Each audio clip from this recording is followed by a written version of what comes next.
In this video, I'm gonna show you exactly how to do this video and text movie title intro in Premiere Pro. Stick around.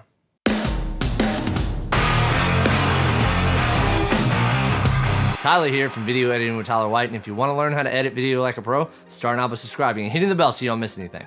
Inside Premiere, I already have my footage imported, so all I'm going to do is just right click inside of this section here, go over to New Item, Color Matte, and make sure that these settings just match what you want your sequence to be. Just press OK. And then what you're going to do is just select any random color that you want. I'm going to choose red, just press OK. Press OK again. Then click and drag that color matte onto the timeline. And you can also drag that footage over top of that color matte. Then just go up and select the graphics tab, then press T on the keyboard or go over here and select the type tool. Then change this from fit to 25%. Then just click and drag, and once you make this nice and big so there's nothing getting cut off whenever we zoom into the text later. Then just type in what you want your text to say. Then go over here under the Essential Graphics section, make sure that you have the text selected. And then just make some small adjustments here. You can adjust the scale. Make sure that you have all the text selected first. You can adjust the scale. You can bring it up or bring it down. Me, I just want to center up everything. Then I'm just going to make sure I center it up within the frame. And that looks pretty good to me. I'm just going to go ahead and change this back to fit and then reselect the selection tool. And I do want to make this a little bit bigger, so let's just hop over to the editing tab. And then I'm just going to scale this up just a little bit. Yeah, that looks pretty good right there. Once I have the text looking the way that I want, I'm just going to go down here, select this double arrow, then go down to effects. And I'm going to type in track matte key. And just click and drag that onto my footage. And drag that onto the color matte. Don't worry about dragging it onto the text layer. Make this a little bit bigger. Then I'm going to select the color matte. I'm going to scroll down under effects controls, under track matte key, and change matte to video 3. And if you don't see anything at first, that's fine. It's all going to change here in a second. Then I also want to make sure that I go to the drone footage, scroll down to where it says track matte key, and change that matte to video 3 as well.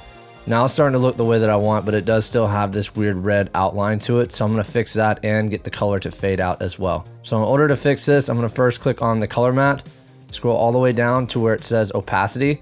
Click on the stopwatch for opacity, make sure it's set to 100. Then I'm going to go forward 20 frames.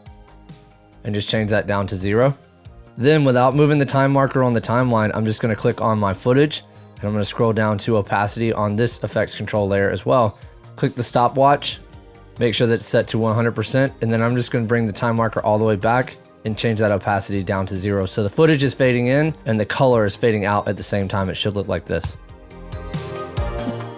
And that's looking pretty good so far. So now I want to make the text zoom in. So in order to do that, I'm going to go back over to the effects tab. I'm going to type in basic 3D and drag that basic 3D onto my text layer. Once you've added basic 3D, you want to make sure that it's showing up above the text portion inside of effects control. So if it looks like this, all you have to do is just simply click and drag that basic 3D above the text tab. Now I'm ready to animate my text so that it zooms through the actual letters. So in order to do this, I'm going to first go to the beginning of the timeline and I'm going to go down under basic 3D and select the stopwatch for distance to image. Then I'm going to go down under the text tab. I'm going to open this up. I'm going to scroll down to where it says transform, and then under position, I'm going to click the stopwatch as well. Then scroll back up to basic 3D. And then I'm going to just bring this down just a little bit. You can play around with this to make it look the way that you want to. That looks pretty good to me. Then I'm going to go down on my timeline to the point to where I want the text to be all the way zoomed through. Right here works for me.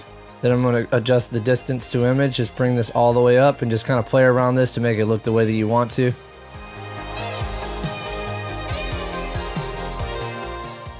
And once you find the proper position, just zoom that all the way through. Play this back. And I think that looks pretty good. Continue to perfect your skills by checking out this video. Edit like a pro by subscribing and hitting the bell so you don't miss anything. I'll see you in the next video.